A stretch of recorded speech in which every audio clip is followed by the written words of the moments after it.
All right, y'all, we are back. It has been too long. Tyler, 3 weeks? No, like a month.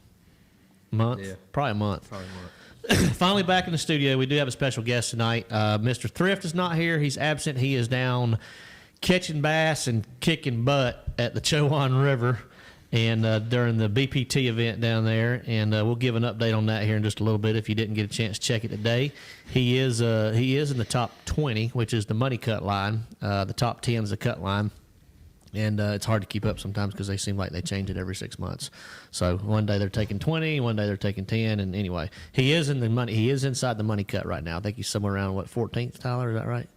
14th, something like that. 14th, 15th place. So he's in good shape for day two. He's in Group A. Obviously today was the first day. So Group B will fish tomorrow. Then their group will be back on the water on that'll be Thursday. But we'll keep an eye on that and go smoke. We're rooting for you, buddy. I already seen some comments rolling in. We got about 35 people watching so far.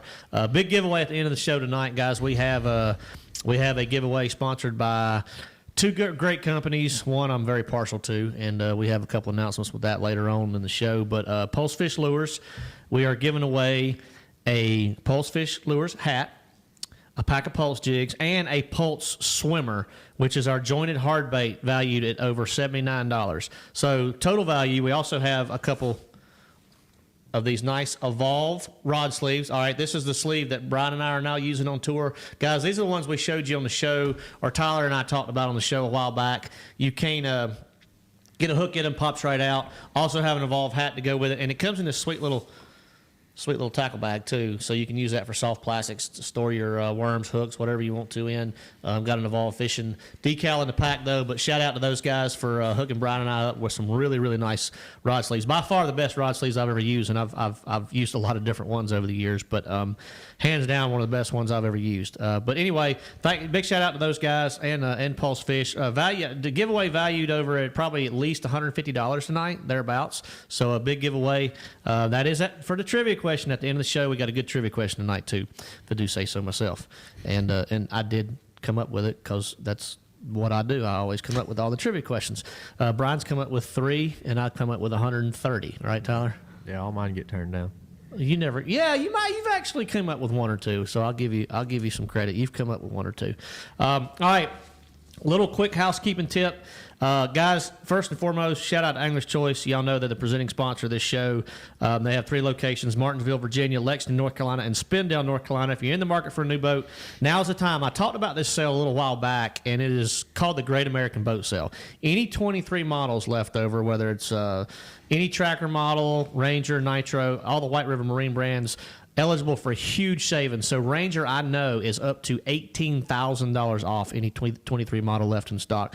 I also know the Regency pontoons, which is the Sun Tracker, the high-end Sun Tracker pontoons, are eligible for up to like $20,000 in savings.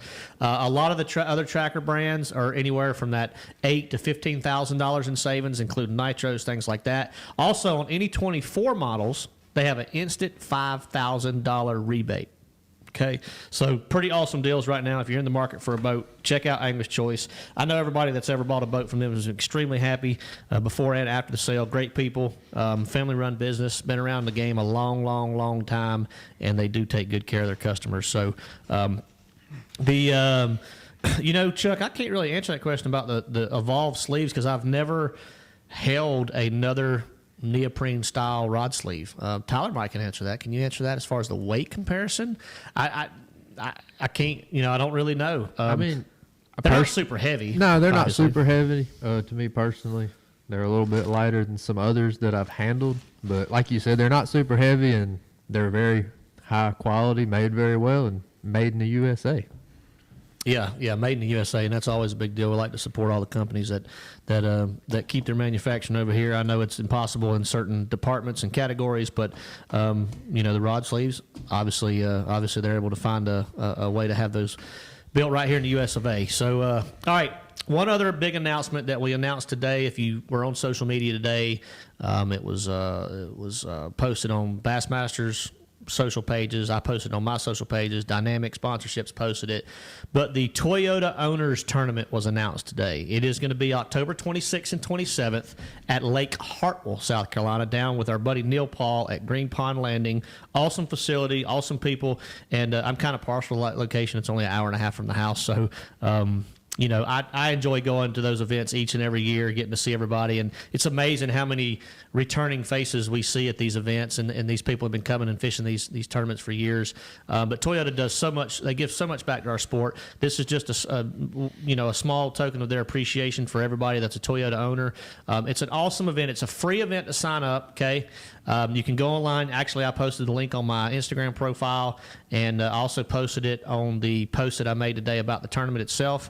$5,000 first place, okay? They pay 31 places, all right? All the Team Toyota is going to be there. We'll be doing a meet and greet, hanging out with everybody. You get a free meal, and I get questions all the time about where can I get one of them sweet Toyota hats. Well, I unfortunately have to respond and say, they're not for sale because, they only make a select number of these things, and they use them for the Toyota Owners Tournaments each and every year. But if you fish the Owners Tournament, every participant gets like $250 of Toyota swag, Team Toyota fishing swag, including hats, shirts, bags, all kinds of cool stuff. Usually AFCO, our partners at AFCO, throw in some stuff. But an awesome event. Anybody that's ever fished it can tell you how cool of an experience it is. And Lake Hartwell in the fall, man, that's you want to get blasted on top water by a big old giant spotted bass. That's a good time to have that happen to you. So hope to see everybody there. Again, it's a free event to sign up. And only one person, didn't mention this, but only one person on the team has to be Toyota Bonus Bucks eligible. So if one of you drive whatever brand vehicle and the other one has a Tundra or a 4Runner or a Sequoia or a Tacoma, that is eligible. And you can see the eligibility requirements on the website link that I've posted in my Instagram profile. Then you're eligible to fish the event. So you do have to use that vehicle to pull the boat to the event. So make sure you don't show up in the wrong vehicle because then you will not be allowed to participate. But awesome event. Hope to see everybody there. All right, over to our special guest. I know y'all been waiting. Our special guest tonight. He's not a stranger to the show. We've had him on before, but it is a close friend of mine, the owner of Pulse Fish Lures, the current reigning National Professional Fishing League Angler of the Year. And our buddy Todd Goad is back in the house tonight. So appreciate you coming, Todd. Oh, thanks for having me, Matt. Always a fun time to come over and hang out with you for a while. Gives an excuse to go talk fishing for a little bit and maybe go have a cold drink afterwards, too. Absolutely. Yeah. Good times. Always good times. Yeah. But we're going to give a couple updates. I know the title of the show tonight is Defining the Gray Area, and we're going to talk about that a little bit because there's so much drama in the fishing industry lately, and I just want to throw my point of view out there on kind of what I see going around and kind of how we define the gray area, or I define the gray area, because it's just kind of funny. It's kind of comical to me, to be honest with you. But I want to give my take on that. Let Todd give his take on that. And well, I think Jeremy Conkright had a question early on. I think he was more focused on the rules aspect of the gray area. Sure. But I think we're probably going to talk more about the unwritten rules. Yeah, we're gonna make both. a combination of both. So real quick. Gosh, I fished a tournament at Lake Murray, a Bassmaster Elite tournament down there, and have not been in the studio since. Seems like that was an eternity ago. But overall, had a good event down at Lake Murray. Yeah. Got to retain the house trophy. You did. So I don't know if my good old buddy Scott and Scott are getting tired of that or not, but I'm not getting tired of it. Obviously, if I'm retaining the house trophy, I'm doing fairly well. You better look out for a prank. You got hot sauce and cookies coming, or soft drinks. It's going to be like unterrible toilet paper or something like that. Yeah, you got something coming. Something's coming I down heard the there's pipe. some good stuff this year planned. Oh, I'm sure. There's already been several good. I can't even. There's so many pranks in our house on the road, man. I can't keep up with them all. But I'm sure they're going to be coming at me with something. You guys should do like like you do your deer hunting contests around the house in the fall.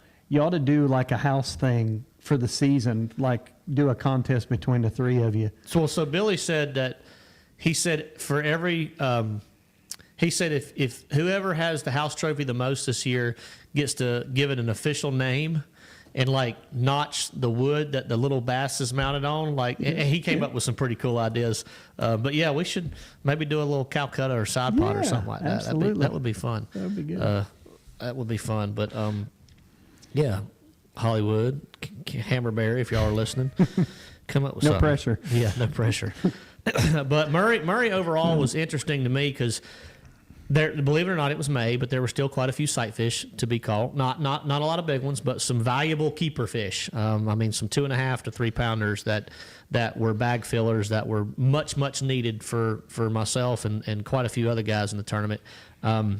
I think I weighed in 1 on day 1, maybe 2 on day 1, and 2 on day 2, or 1 on day 2, none on day 3. But overall, the bite was super tough. I know it looked good on paper, but typical herring fish, late in the herring spawn, late in the bass spawn. They had their brains absolutely destroyed, for weeks before we got there. And there's no place for these fish to hide anymore with the technology that's out there. So they had been beat on. They were very tricky to get to bite. It seemed like when you pull up on a place and you catch 1 or 2 on a specific bait, you weren't going to catch another one on that bait. And I honestly learned on midway point on day 2 that it didn't matter. Like after I caught 1 or 2, it didn't matter what I threw. I had to go ahead and take off and go to another spot. So these fish had been beat on so much by our guys, and so many of the same places were being rotated by our guys, that if those fish weren't set up there on top and ready to bite something, you weren't going to catch one, period. And if they were, you're going to catch 1, 2 if you were lucky. Now, unless you had a spot yourself. Now, I had a spot that actually saved me on day 2 and day 3, and I was able to catch 13 to 15 pounds off that spot both days on day 2 and day 3, and nobody was fishing it except Ike. I saw Ike there. I saw Ike running there on day 2, and I saw him running there on day 3, but he was the only other boat. I was able to start there when and to have a place like that in your back pocket where you can run to, where there's a group of unpressured herring fish, and it's a big group of fish, and nobody else found it except one other guy. That's like a needle in a haystack. For sure. And so that specific spot actually saved me. And I don't think it was like, so what it was, I don't think it was super unobvious, but I think what it was is they were they weren't on the obvious spot. They were on kind of a secondary deal behind the obvious spot. There's a buoy way out here off this point, way out here. And it's not even a point. It's off of the side of a point. And there's this buoy way out here, and there's a shoal out there. Mm-hmm. Well, you think they're going to be on that shoal, right? There's a little bitty depression on the other side of that shoal, and then there's a little high spot that just kind of runs into the bank. It's not like it's like on your map, it doesn't look like a super defined point or anything like that. Mm-hmm. And that's where the wad was, but they were sitting in that little depression, and they would only feed next to the bank. They wouldn't ever come out to that shoal to feed. So unless you just stumbled on up there, or like I did, I saw them blow up in practice, and it was like 1 o'clock in the afternoon, and I saw them blow up, and there was like 50 of them. Well, the herring were there, and they weren't out on the shoal then. Yeah, probably. well, the herring, I fished that spot once in practice, like 4 or 5 times in the tournament, and they never fed on that shoal, not one time. So I don't know how the herring ran on this place, but they never used that shoal for whatever reason. They must have used, and it was red clay up there. So, that's typical herring stuff. Yeah. But for whatever reason, they used the back end of that place. But it was a massive school of fish, and they would sit out there in like 5 to 7, and then they would get up there and 1 to 3 and do their thing. But so did you? And I haven't fished Murray in a lot of years, but you rotated through a few places. Were you able to, if you caught 2 or 3 and you had to leave, could you come back to them like an hour or 2 later, and they would set back up like spotted bass at Hartwell will do, or Lanier? About 10% of the time, really? Maybe 15%. So I would try, and they would be back up there, but they were just so educated. You gotta remember, this is like the tail end of it too. Yeah. And not only that, but it amazed me how many locals. So the first day of the tournament, we were staying in a house, a friend of ours, in Bear Creek. And we would just launch. He had a boat ramp there. So we would launch in Bear and run up to Trier. Mm-hmm. Well, we didn't blast off till 7 o'clock. Well, it was light at 6:15. Yeah, about over by then, 6 o'clock. So the biggest thing, the first morning of the tournament, I took off from our boat ramp and rode up to Drew Island for takeoff, and I'm riding up the lake looking around, and there's like a local on this good point, a local on this, and the locals already had it swamped up, before we even blasted off. So that was just part of the challenge that we had to face, which is part of it as tournament anglers. Yeah. But that was on a Thursday, a Friday, because we had a day canceled.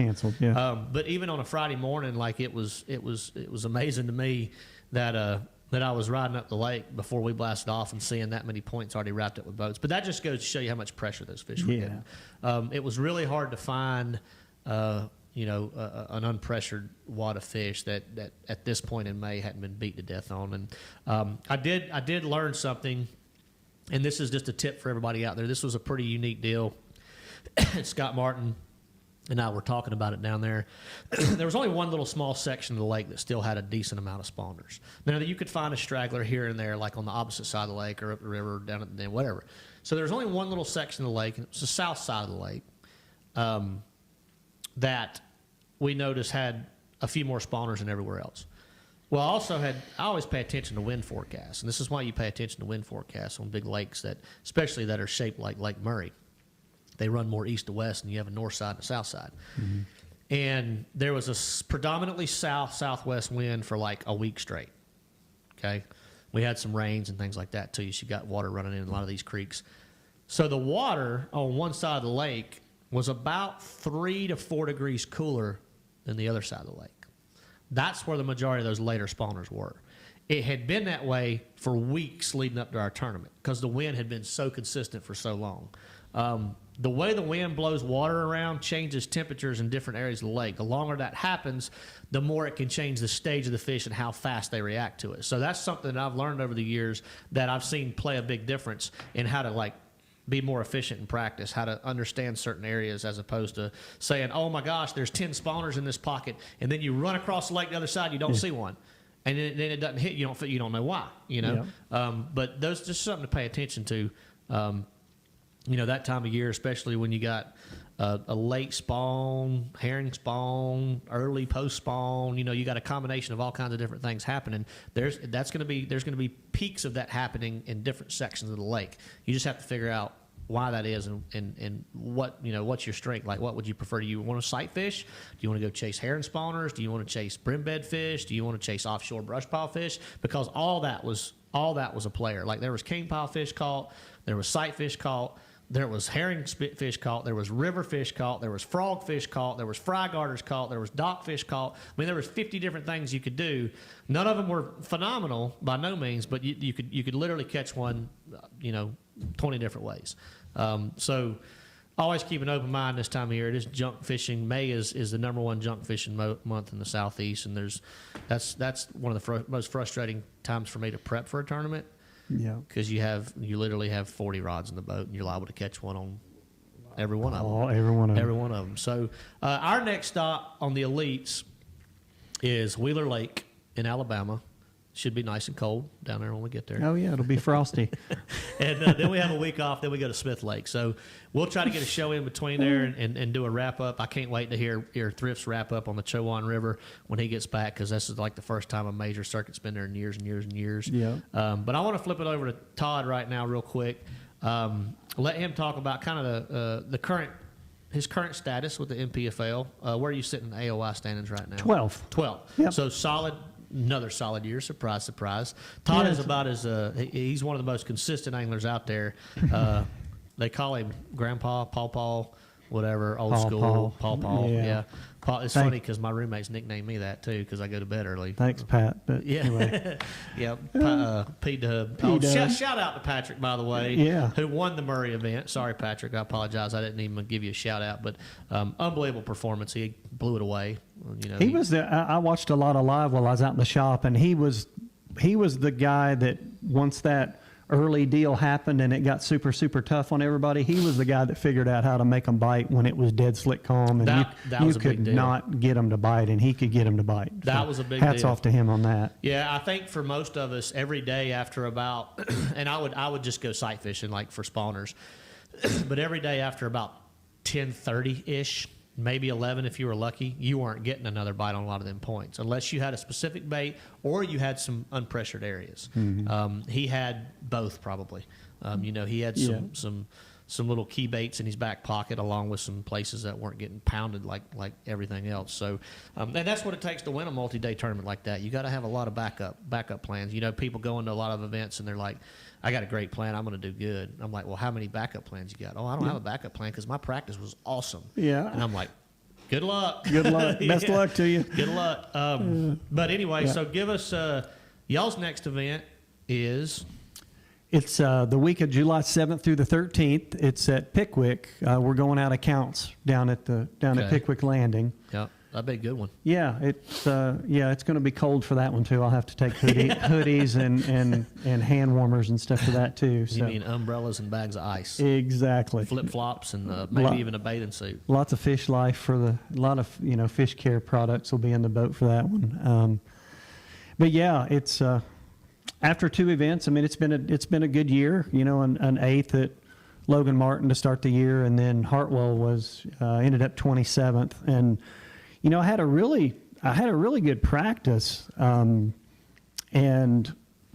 it post spawn, and heard a lot of people talk about how tough the fishing was there. And congrats to Mike Corbishley, good friend of mine, and just way to make it work for 3 days. I know that last day you thought you didn't have it with 12 pounds, but man, what a great job you did, and hats off to you. I had a decent practice where I'd catch one good one on a place, and I mean, I've got a lot of history there and a lot of brush piles and a lot of things to try. And I thought I had a pretty good strategy, and I did lose 2 pretty good ones on top that first morning, and one of them just came off, but the other one's probably the dumbest thing I've ever.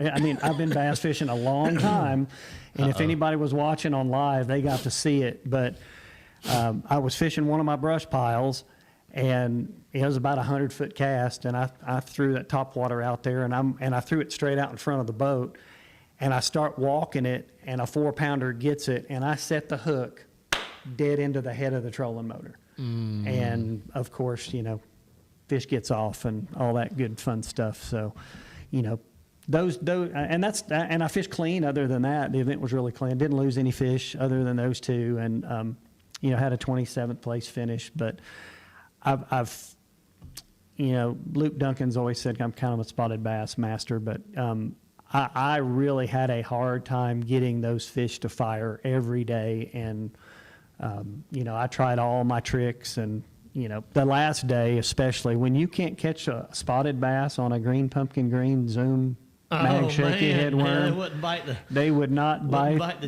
bite the juice. I ended up catching them on a little tiny swim bait that I had to. I mean, I tried it all. Little bitty swim bait that I actually put one suspend dot on the front hook and threw it on 8-pound line. Would you see them run up behind it and they just destroy it? I mean, I finally figured out something that they would eat, and I caught a 3-pounder on it the first day and the second day, and that kind of got a little bit better for me.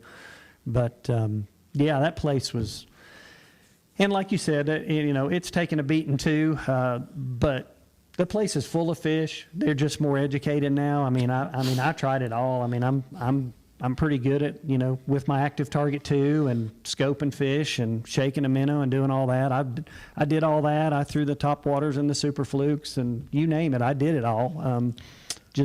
We were breaking out all kinds of little Japanese baits down there at Murray. Yes. It's crazy. Keith had a good comment. He said, did the coverage of Murray make it look like it was exploding everywhere more than it actually was? Yeah. Absolutely 100%. That's part of producing. That's part of production. Yeah. Absolutely. It's typically always the case. Murray. Yep. Murray. It was good. Don't get me wrong. The fishing was good, but it was very, very, very tough to make those fish react and actually catch them. Bass does a great job of bringing you the action as opposed to watching somebody fish for 2 hours without a bite, because that happens a lot. But they brought you a lot of exciting fish catches, a lot of blow-ups, topwater bites. There was a drone catch, I think, was it Trey McKinney? Yeah. There was a drone. There was drone footage of a catch that was ungodly. That was nasty. I have never seen anything like that in my life. And of course, we haven't experienced drones in fishing, but just for a few years now. But in the first part of my career, they didn't exist. But those, what those drones can see and do, and a lot of times, like, the drones now are so much more advanced where they don't have to get them 6 foot off the water to get a good shot, and the cameras are so much higher quality and things like that. Like, you're going to see some really awesome stuff coming down the pipe in the future with production and drone shots and things like that, because, man, it's like some of the drone footage when we were all together in the spring bed fishing down there at St. John's River. I mean, to see that from a drone was pretty flipping awesome. To see all the beds that Johnston was fishing around, that was crazy. Yep. And how You know what a lot of people didn't realize is like 85% of those were tilapia beds. So that's why they were so big, Great bright, big and defined. around. Yep. They're deep, too. And a lot of bass will use those after the tilapia get done, but very very neat deal. All right, let's That's funny. Landon Tucker, J. Todd's son, said he can't wait to find more of my brush piles. He's gotten pretty good at. He found my best one at Lanier back in the fall, and I'm going to tell on you too. And Chad, if I get this wrong, but I think the big one you caught out of that brush pile the last day, I think you left it in the live well and forgot to weigh it in the last day. I think. Wait a minute. I think that's exactly Who what did happened. that? Landon Tucker. Left a fish in his live well. Yeah. Yeah, and biggest, it was like the biggest one. It was like a 4-pounder, I believe. So correct me if I'm wrong there, Landon. But yeah, I've heard some mishaps, but that's a pretty big. That's mishap. a mishap. I think it cost him a check too. But first day he First said, day. yeah. So That's a tough one. Yeah, it's a tough one. Something that happened to me at Hartwell though, and this happened to me more at this event than it's ever before. The first morning, like the sun gets up a little bit and I start running some brush and I pull out and I see a bunch of fish sitting on top of this brush pile and I throw out there and I got my little minnow. I'm shaking my little zoom. I'm throwing a tiny fluke on our little 1/4 ounce finesse swim bait head and I'm shaking it and it just doink. And I set the hook and I was like, oh gosh, that's a dang good one. And it's fighting and it's fighting. And it's like a 6-pound catfish. That's exactly I was about to say. It's a Never catfish. spun or rolled It on never you, spun. It never rolled. It dug like a bass. I thought it was a big spotted bass. I've had that happen to me a lot and I recently. caught like 15 catfish during the event, scoping. And it's like, that's the craziest thing that's ever happened to me, using forward facing. One thing I've learned about using forward facing sonar in open water is I've learned how many catfish, which hence jugging, right? It's what we call around here jugging. Yeah. When guys go out there and they drop their jugs for catfish or noodles, pool noodles, whatever they use. They only have lines. They throw them out in the middle of the channel and they only have lines 3 or 4 feet deep. Well, there are more catfish that live out in the middle of these lakes than there are bass. Like Toledo Bend, I learned that too. I caught, I don't know, throughout the event, 20 catfish, shaking them in 3 to 7 foot deep over 30 to 50 foot of water. Like, it's just crazy how many now 99% of the time when you hook one, you know that it's catfish because of the way they act. Yes. But every once in a while, they will fool you. Same with a drum. A drum will fool you sometimes, too. All right. Let's, the donkey rig. Okay, I had somebody ask about donkey rig. That's like the double fluke rig, right? Yep. Okay. So that is not allowed on the Elite Series, Keith. So, yeah, okay. So, I think Jerry had a good question for you. actually. My buddy Tom Mann Jr. invented that. The 25, probably 30 years ago, 25 years ago. Wow. I never knew where it originated from. Yep. I just knew it caught a lot of bass. We've wound up doubles of 4 and 5 pound spots on that at Lanier before. When it was right, it was stupid. I've caught a lot of them over the years on it, but yeah, ever since I joined the Elites, it's not allowed. So, all right. Next topic. Let's talk about the gray area. You want to talk about the gray area, Todd? Been a hot topic lately. Let's do it. Yeah, let's get in. I got a couple of stories on the gray area. So let me give my definition of gray area. So Jeremy, I like your statement earlier in the show where you said, why is there a gray area? There's rules and you either broke them or you didn't. I agree with that 110%. Okay. So a gray area to me is an unwritten rule. It's not a written rule. A gray area is not breaking the rules. A gray area is not cheating. I don't like it when people say that. It drives me crazy. Yeah. That's not right. It's like when Blockett gets on his channel and he calls forward facing sonar cheating. Okay, I'm not saying I'm for or against forward facing sonar. I'm saying I don't like it being called cheating because it's not against the rules. Cheating is when you break a rule, whatever. The gray area to me. So a lot of this started with some of the veteran elite guys complaining about the information that some of the rookies got when they were going to qualify for the elites. They knew where they were going to qualify for the elites. Mm-hmm. It was it was off limits to us, so none of their future competitors could get information, but they could still go with their buddies, guides, do whatever they wanted to, get all the waypoints information they could. Now, to me, that's a gray area. Let me tell you why. This is why I believe that's a gray area. So when you take advantage of a situation that you know in your heart is gaining an advantage over your competitor that you know cannot do that, to me, that's a gray area. To me, I feel like, did they break a rule? Absolutely not. They didn't break a rule. And they can't be, you cannot accuse them of breaking a rule. Did they cheat? No, they didn't cheat. But to me, when you do something that your competitors can't do and you know it's going to give you a competitive advantage, but you know your competitors aren't allowed to do that, that's a little gray to me. Yeah, it's ethically gray, however you want to call it. Yes. You know, it's almost like pulling up in front of somebody and throwing in front of something. You know, there's unwritten rules out there. There's gray areas out there. Is it breaking rules? Is it cheating? Absolutely not. Can't get in trouble for it. You can get crucified by your peers for it, obviously, because that's been happening a lot lately on social media. But I do feel like, you know, there's a lot of, over the years I've seen it. Todd's been fishing longer than I have. I've been doing this professionally now for 17 years.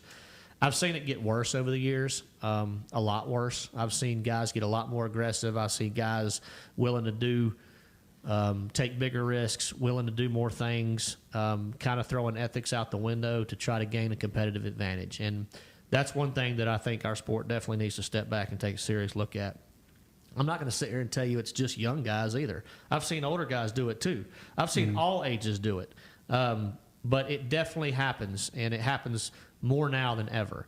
And, you know, that's something I've always tried to live by is a code of ethics in fishing. I've always tried to treat all my competitors the way I want to be treated. And, you know, doing things like that's just not something I agree with. So, well, you said it to me a while back, and this just goes to your character. And if everybody out there in the professional fishing ranks carried themselves this way, we wouldn't be even having this conversation about gray area, because you found out one year, you found out before it was announced that the Classic was going to be on Hartwell. Uh-huh. And well, it was not guaranteed. But it wasn't guaranteed. Pretty darn close. But to it happening. was, it was down to one or two venues where the Classic was going to be. Yep. And you know, we joked about it, and I was like, well, I'll just send you my waypoints. Now we said it jokingly, yeah. But you said, well, I can't do that because that is intent. Yep. Because I know that it's going to be at one of these two places probably. Yep.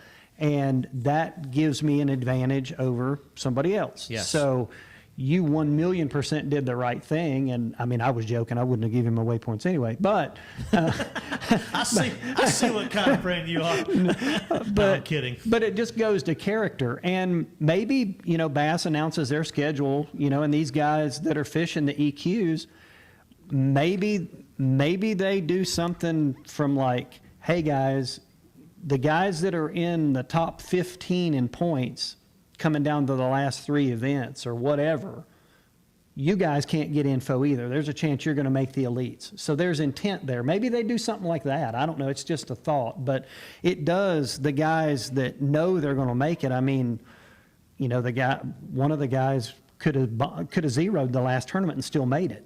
Yeah. So, you know, there was 2 or 3 of them that were they were a shoe in. Yeah, and by the time, and so for anybody that doesn't know, bass. Okay, so that's one thing. Forez, I guess that's Forez. Is that how you say that? I think so. Forez. We'll call it Forez. If we're wrong, or Fours, forgive us. one of the two. Forez. They could do that. They could release the schedule in December. That's one way to solve that problem. The other way is what I'm pretty sure they're doing in 2025, which is changing that rule. So basically what the rule is going to state, from what I understand, is anybody that fishes the EQs, okay, in 2025, all right, the EQs, meaning your goal is to qualify for the elites because you were fishing the EQs, which is all 9 opens. The only path to get to the elites. Nobody fishes all 9 opens in the EQs to not make the elites, okay? Because I don't know anybody that's going to fish all the EQs to not try to make the elites. No, that's why you're there. All right, so they're going to fall under the same rules that we do. Basically, once the schedule's announced, they cannot get any info. So that solves that problem. Now, I saw a comment earlier, it was from Chuck Fish, said, are they gaining a competitive advantage or just catching up to the info the veterans have? Well, I mean, should I not be rewarded for having 17 years of experience as a professional? Should I not be, or should I? So, and that's not a reward as much as, like you said earlier, I saw somebody comment about the fish changing a lot. Seems to me they're just catching up on lakes a veteran have been to a handful of times. The waypoints and stuff, whether it gives them an advantage or not, like that's not really the argument that I'm throwing out here. The argument I'm throwing out here is you're doing something your competitors are not allowed to do. Correct. Getting a waypoint of a big boulder in the middle of Lake Ontario or something like that is something that could be, a big player. I'm not saying like getting 10 of Todd's brush piles at Lake Hartwell or something like that, but waypoints are only as good as the fishermen, right? In my opinion. So now these guys are good. All the young anglers, all the young rookies are phenomenal fishermen. I'm just saying that taking advantage of a situation when you know your competitors can't, to me, would just feel wrong. That's where I'm at with it. That's where I'm at with it. That's exactly, that's it in a nutshell. Yeah. They're getting to do things that the other 102 guys on the Elite Series can't do. And just to clarify, when I came over to the Elites in 2019, I've never been able to get information about any single fishery I've ever been to on the Elites. Now, if I'd been there before, that's the only information I had, but you're talking about possibly 7, 8, 9, 10 years ago, even if I had been there before. I've been to a lot of new fisheries since I've joined the Elites that I'd never been to before.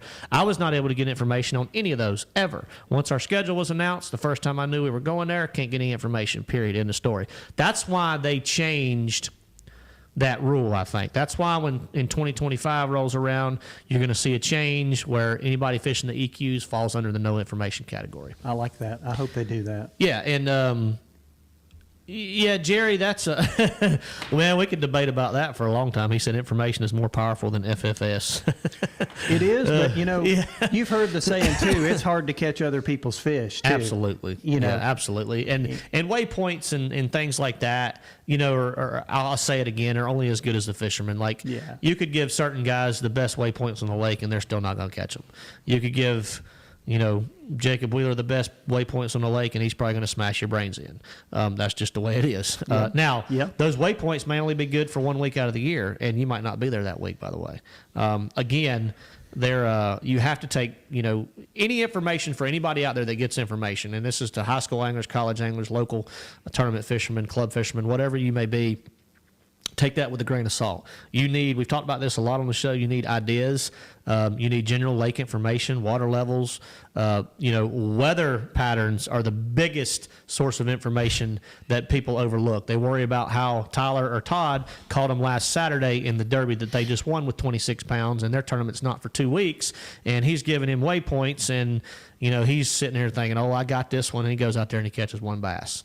To your point, you just set that segue up perfect. Last year at Santee, I focused on the weather in practice more than I did fishing places, because the way the wind was going to blow during the event, I usually fish over in the Brickyard and Rocks Pond and all that over on that side of the lake, and I never went over there because of the wind, and it got blowed out. And that's why Patrick stayed over on the Tallcaw side, and that's where I stayed. And and weather 100% was more beneficial than a waypoint. Yeah. And history. You've got to fish the moment when you're there. It's weather, it's wind, it's conditions, and seasonal type things. So. Boy, you just gave one of the biggest tips out there, and I've talked about it a little bit before on the show, but when you're on a major body of water, Santee falls in that category, Lake Okeechobee, any of the Great Lakes, Lake Erie, Ontario, St. Lawrence River, Champlain, even Lake Norman, okay? It's 30-something thousand acres, but it fishes big. Weather needs to always be a part of your game plan for practice. Looking at the forecast and practicing. That has saved me so many times. Saved me at Toledo Bend this year. I looked at the forecast. They were calling for major winds the first day. Mm-hmm. We were debating on if they were going to cancel or not, and you never know how the weather's going to play out. Because of the direction of the wind, it kept sections of the lake, calm enough to where we could run around and do our thing, so they let us go on day one.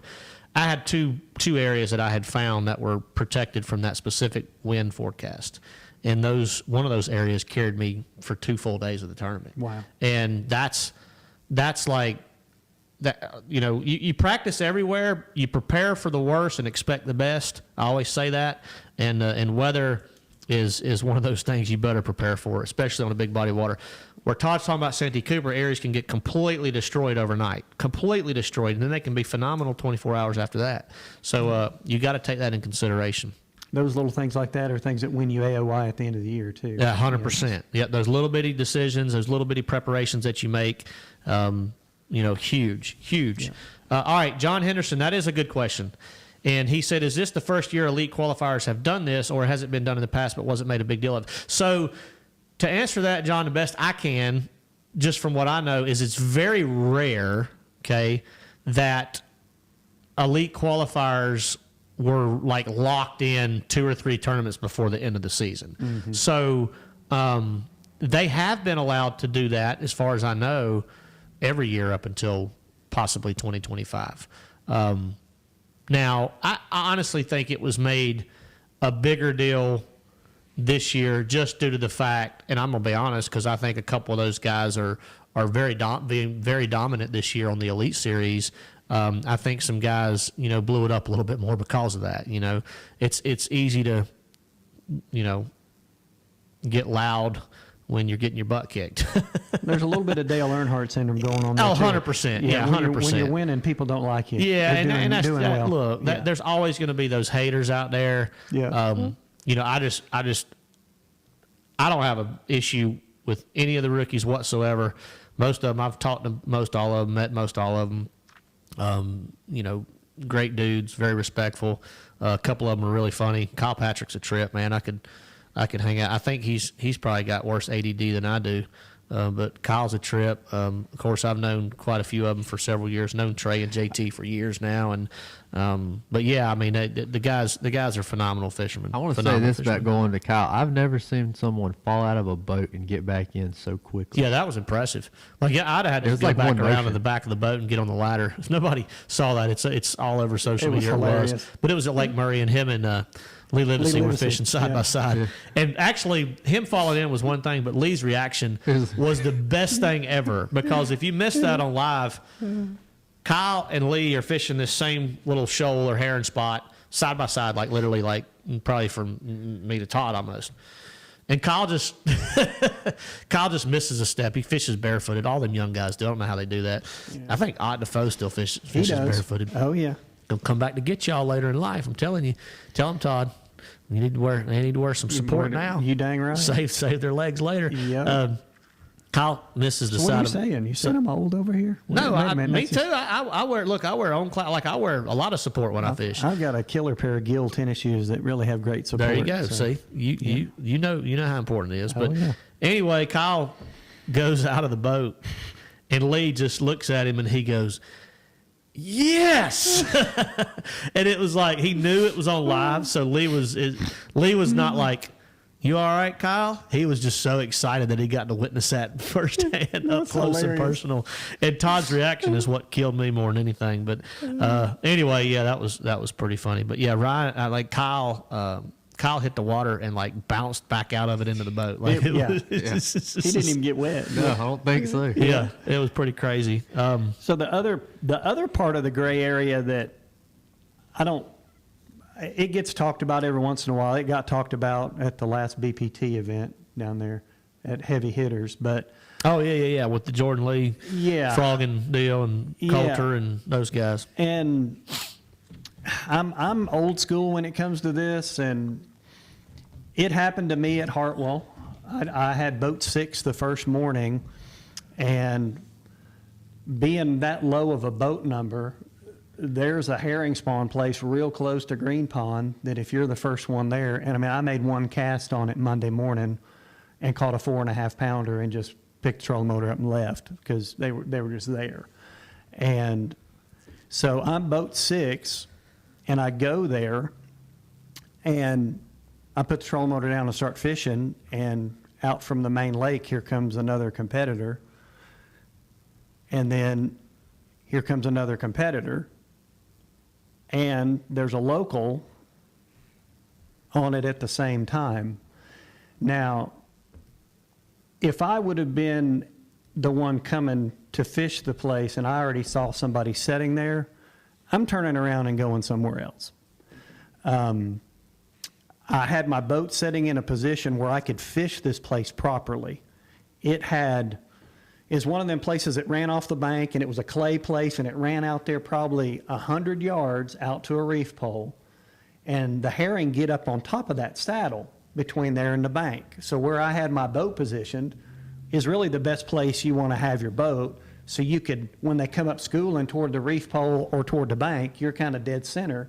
And I caught one almost 3 pounds off of it with those other 3 competitors around. And I think I was the only one to catch a fish on it before I just pulled the trolling motor up and left.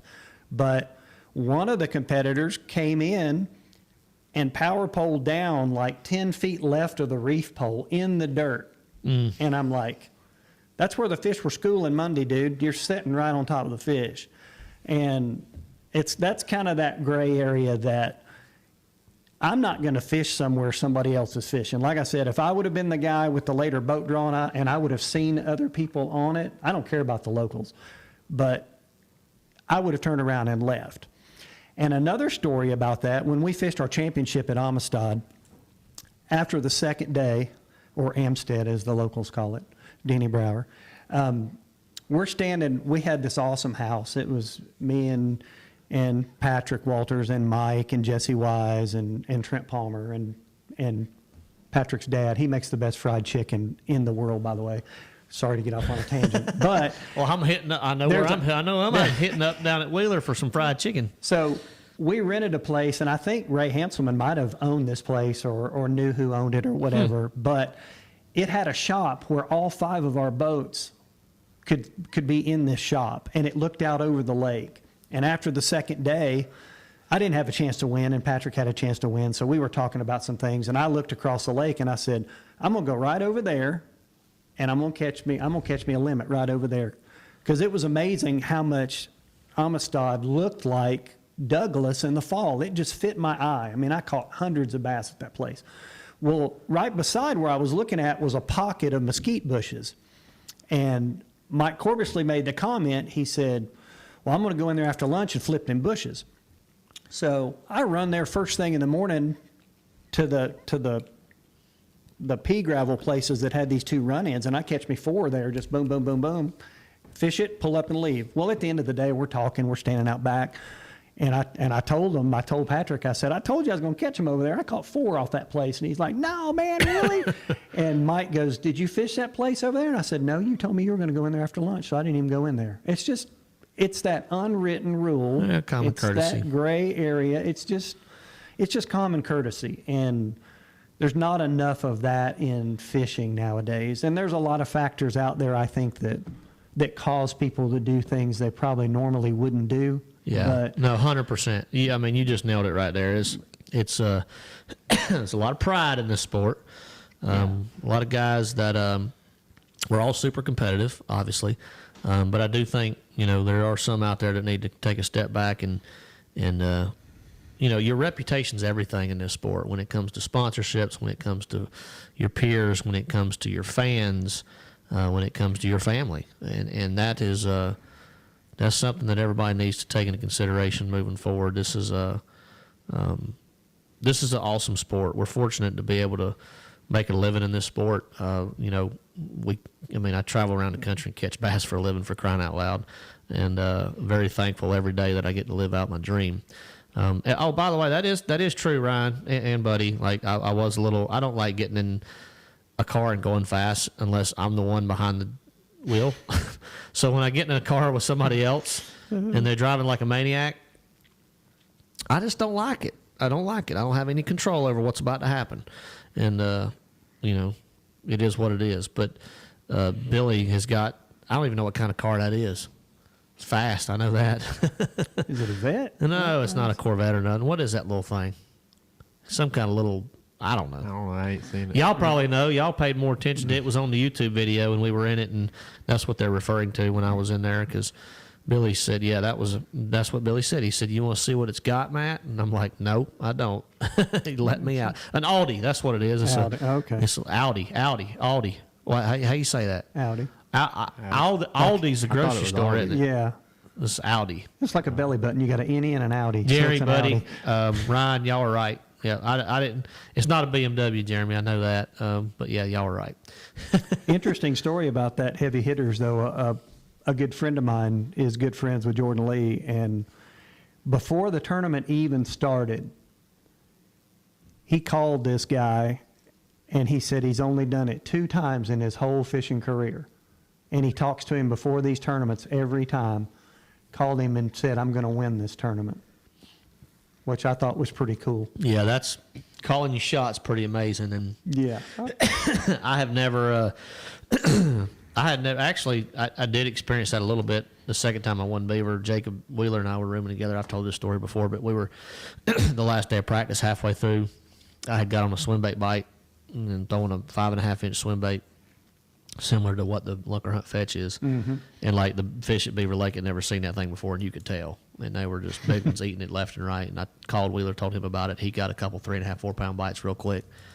We were laying in the room that night, and was sitting there talking about the day and the tournament coming up, and we're like, dude, that deal right there, like one of us is about to win this tournament. Yeah. And he had a good finish. I ended up winning the event, but that's the only time I've ever had that feeling. Just because you knew this day and age, it's a lot harder to figure out something that not everybody figures out because of the networking, the technology. You know, a lot of things go into that. But The one time I've really ever felt that was I really thought I was going to win the All-American at Hartwell in 2020. And well, you almost did. Yeah. And hats off to Paul Marks Jr. too. He's a buddy of mine, and I've known his dad for, gosh, longer than Junior's been alive. I mean, he's a heck of a fisherman, and another Lanier guy wins the All-American. That's 2 in a row with him and Emil, and just a great.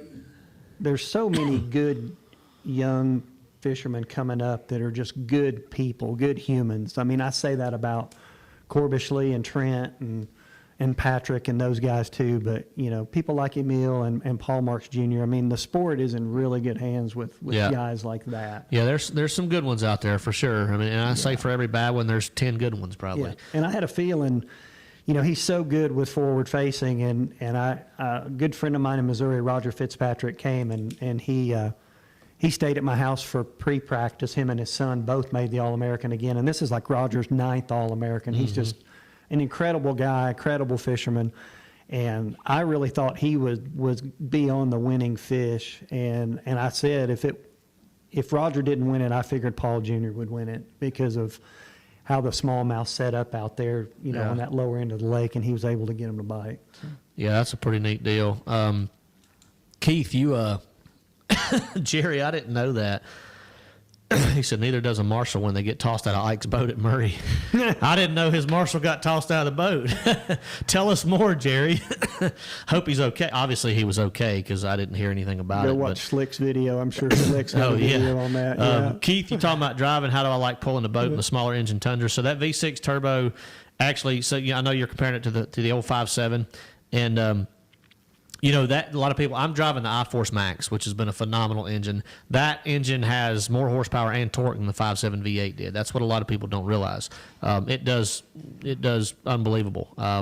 You know, I'm getting better gas mileage than the 5.7 V8 did. Now I have the hybrid. I have the iForce Max hybrid, and very, very, very pleased with that one. Very pleased with it. So, all right, that's funny, Ryan. Which gets towed more, the horse trailer or the boat? Emily's chiming in now. She said, "Y'all know the answer to that." Over your chat. Yeah, she is. She's taking. I like that though. Yeah. She could probably answer more questions sitting there typing than I can talking. John, I guess she must have seen that picture. My wife, she loves snakes. So anybody that sees, I think I posted that video on social media. Obviously, John Henderson might have seen that, but posted a video of Emily picking up a black snake, and she said, John asked her if she caught any more snakes lately, and Emily said not lately. Had too many people telling me I was doing it wrong. I said, well, please show us the proper way to pick up a snake, people. Most of these people won't even touch a snake, and a lot of them were saying they couldn't believe she did that. But she's actually part of this Facebook page called the North Carolina Snake. Correct me if I'm wrong, honey, but the North Carolina Snake Identification homepage or something like that, where it actually helps, you know, potential bite victims, and it ID snakes and things like that. And it's really cool. But she loves snakes, like she truly loves snakes, and she can tell you everything about them and the patterns and the names of them and whether they're poisonous or not and how to catch them. And she's not afraid of one, that's for sure. Not If we afraid got of one. snake questions, we know who to call. Yeah, that's right. NC Snake Wranglers. I don't think that's the Facebook page, Ryan, but Emily could start that page. She could be the admin on that page. Yeah. But anyway, all right, so it's almost 8 o'clock. I know we got to wrap it up. We have an awesome trivia giveaway for everybody that's still tuned in. We got 130-something people right now, so that's pretty cool. Guys, if you hadn't, do us a favor and hit the like button. I know I saw a comment earlier. That's something I never pay attention to, but, we get 130, 140. And subscribe. Yes, please subscribe to our YouTube channel. Yeah. I think we have 6,000 or 7,000 subscribers, something like that now. So pretty cool for just a little old Let's Talk Fish. We're just a podcast. We go to all the podcast platforms later on after the show, but you can go back on YouTube and always watch the show, see it in person. Sometimes we have some products that we showcase. Sometimes we have some tackle that we're bringing here, rods, things like that. Speaking of rods, we forgot to mention that, Todd.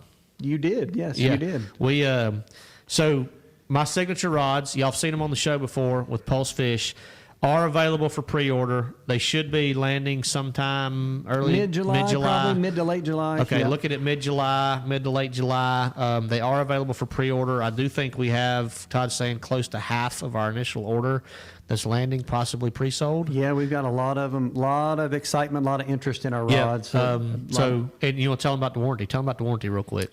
Yeah, and not only do we have Matt's line of 6 rods, which is he's got 5 casting and 1 spinning in his line. We also have a Pulse Fish line of rods that are 4 casting and 2 spinning, and they've complemented each other really well. Matt and I spent a lot of time, picking the right blanks, the right actions for his line, and complement those with ours. So it covers a lot of different applications. Matt's rods are going to retail for $189, and the Pulse Fish rods are going to retail for $149. The warranty, we're going to do a little bit different maybe than most out there in the market. The first year, as long as you have proof of purchase, if you snap the rod in a car door, we'll replace it for free. You just have to pay for the shipping. But it's shipping somewhere around $20. Yeah, $25. Yep. So after that first year, there is a lifetime warranty on the rod. We'll have all the details on the website, how to file a claim if something were to happen. But I've personally been fishing with these prototype blanks for a year now, and I've accidentally stepped on them in the boat, and I take really good care of my equipment, but I have yet to break a rod from these blanks that are coming. These things are incredible. I weighed the rods. The lightest one, the spinning rods, and there's a couple casting rods too, weigh 3.7 ounces. And the grips and the way they feel in your hand, we've hit a home run with both of these lines of rods. And the heaviest one is a composite rod, and it weighs like 5.2 ounces. Yep. And we got some really cool names for the rods too. I mean, one of them's called a slackliner, one's called an unfair advantage. Yeah, we've got some cool names. Simply Shaky.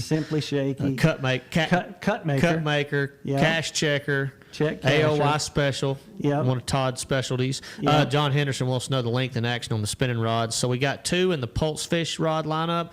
I've got 1 in my signature lineup. Mine is 7.2. Then we have a 7.1 in the Pulse Fish lineup, and we also have a 6.10 in the Pulse Fish lineup. And mine is the do-all unit. The do-all unit, that's right. Yep. And then we have a Simply Shaky and a Simply Finesse. Yep. So those are the 3. And those 3 spinning rods, John, I venture to say will cover every technique you could imagine on that you need a spinning rod outfit for. Probably 2 of them, to be honest with you. Yeah. Super versatile rods, great lengths, great action, super lightweight, killer warranties. And they don't break the bank. We don't have a rod over $200. Everything's in that $159 to $189 price range. Doesn't matter the length of the rod. A lot of rods in the market now. You see a rod for $159, but if you go to a 7.6, it's $179. So ours are the same across the board, and they're available available for pre-order now on pulsefishlures.com. They'll be going to a lot of different stores, and we'll try to get a list of those stores here too when we get those starting to ship out. I know Angler's Choice. I know their tackle stores will be carrying quite a few. Lake Hartwell Fishing Marine's going to have them. Okay. There's several tackle shops that have already committed to them, so we're excited to get them out there. And I'm going to give you all a little teaser. So the next time we have a show, all right, I don't know when that is. I cannot guarantee the next time we have a show because our schedules are crazy. We have an awesome giveaway tonight, over $150 in Pulse and Evolve fishing stuff. But we may just give away a Pulse fishing rod. What do you think, Todd? Let's do it. Yeah, Let's I think it'd be great. I just got permission from the boss man.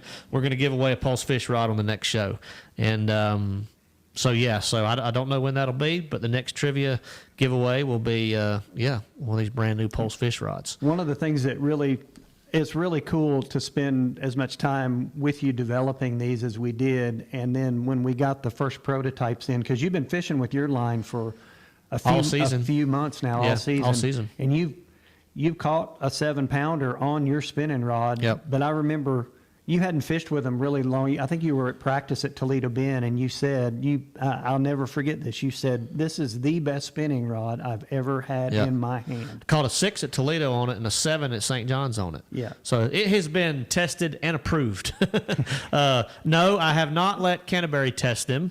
Rob Hunt asked me that, but it will withstand his hook set. I can guarantee that. It will withstand Smoke's hook set. I wonder if he was wearing his capris today down at the Oh, no, he's talking about Canterbury. He said, you let Canterbury test them. Yeah, but Ryan Sowers asked if it could stand a Smoke hook set. A Smoke hook set? Yeah, he don't set. If it can stay, he doesn't set the hook like Canterbury does. He's talking about that crazy video from way back in the day. That hook set? I think any rod could survive that hook set. That's of course, that's not saying a whole lot.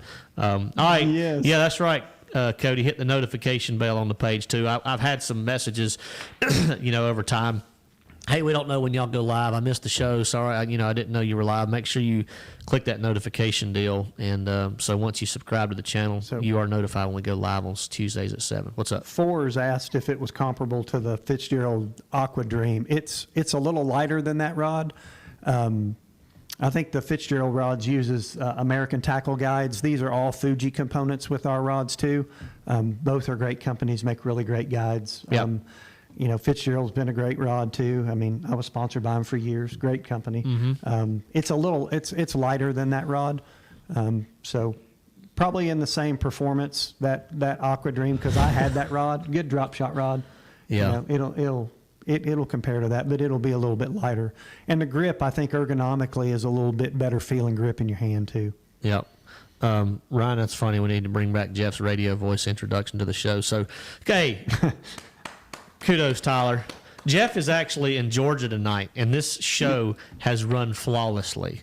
So, and I better hurry up. I better hurry up before do what? That's a sign, Jeff. No. Good job, we want Tyler. Jeff back. We want Jeff back because the second he doesn't come back, then we're gonna have major issues. But yeah, that's right, buddy. Thrift just hits himself with the rod, right square in the back of the head, right in the back, over the shoulder, around the side, and back around to the back of his skull is what Thrift likes to do.